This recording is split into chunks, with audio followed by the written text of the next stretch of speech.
নমস্কাৰ। আজিৰ ভিডিঅ'টিত আমি ইণ্ডিয়ান হিষ্ট্ৰী কেইটামান গুৰুত্বপূৰ্ণ প্ৰশ্ন আলোচনা কৰিম। প্ৰথম প্ৰশ্নটো হৈছে হৰপ্পা সভ্যতাৰ আনটো নাম কি?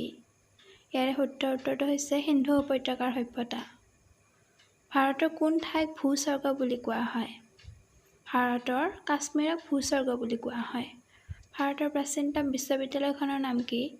ভাৰতৰ প্ৰাচীনতম বিশ্ববিদ্যালয় হৈছে তক্ষশিলা। কুৰুক্ষেত্ৰ ক'ত অৱস্থিত?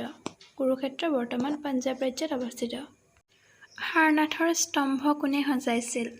সম্ৰাট অশোকে সজাইছিল। শ্ৰেষ্ঠ মৌৰ্য ৰজা হিচাপে কাক স্বীকৃতি দিয়া হৈছে? চন্দ্ৰগুপ্ত মৌৰ্যক।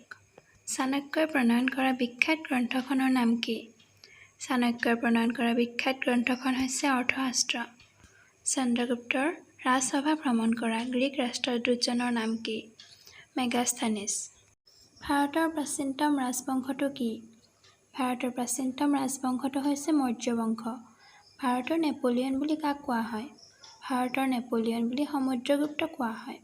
বিক্ৰমাদিত্য উপাধি কোনে গ্ৰহণ কৰিছিল? দ্বিতীয় চন্দ্ৰগুপ্তই। পল্লৱ বংশৰ প্ৰতিষ্ঠাপক কোন আছিল? সিমহা বিষ্ণু। কোন চনত গৌতম বুদ্ধৰ মৃত্যু হৈছিল? খ্ৰীষ্টপূৰ্ব 487। গৌতম বুদ্ধই সৰ্বপ্ৰথম ধৰ্মোপদেশমূলক বক্তৃতা ক'ত প্ৰদান কৰিছিল? সাৰনাথত। মহেঞ্জোদাৰো ক'ত অৱস্থিত? মহেঞ্জোদাৰো সিন্ধু প্ৰদেশত অৱস্থিত। মগধ সাম্ৰাজ্যৰ প্ৰতিষ্ঠাপক কোন? মগধ সাম্ৰাজ্যৰ প্ৰতিষ্ঠাপক হৈছে বিম্বিসাৰ। চন্দ্ৰগুপ্ত মৌৰ্যই কেতিয়া মগধৰ শাসনভাৰ গ্ৰহণ কৰিছিল? খ্ৰীষ্টপূৰ্ব 321। ভাৰতত কোনে প্ৰথম চিকিৎসালয় পাতে? ভাৰতত প্ৰথম চিকিৎসালয় সম্ৰাট অশোকে পাতে। বত্ৰিশ সিংহাসন কোন ৰজাৰ আছিল? বত্ৰিশ সিংহাসন মহাৰাজ বিক্ৰমাদিত্যৰ আছিল। কোন মোগল সম্ৰাটে লিখা পঢ়া নাজানিছিল? সম্ৰাট আকবৰে।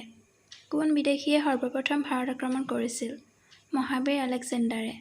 বুদ্ধদেৱৰ জন্মস্থান ক'ত? বুদ্ধদেৱৰ জন্মস্থান হৈছে কপিলাবস্তুৰ ওচৰৰ লুম্বিনী বোলা গাঁৱত।